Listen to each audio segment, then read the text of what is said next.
is. Leave a strap right where that knot is, and then see that tape and the notch there. And I'm gonna pull with my rope, drop in the street and cut it up, ready. Should be afraid of him right now, man. That's my notch right now. So that's the back. So I got a strap right there. The strap is about 10 inches right now.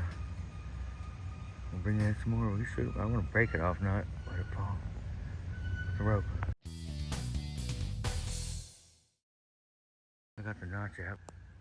There's a strap in the middle. Cut till I hear it crack. I'll crack a little bit and then I'll get the bow saw.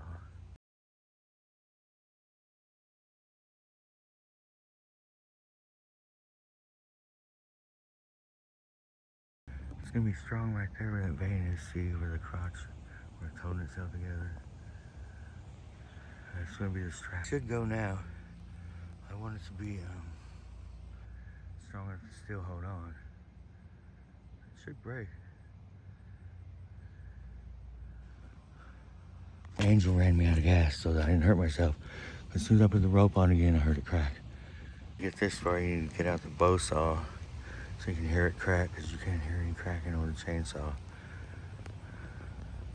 It's come down this time.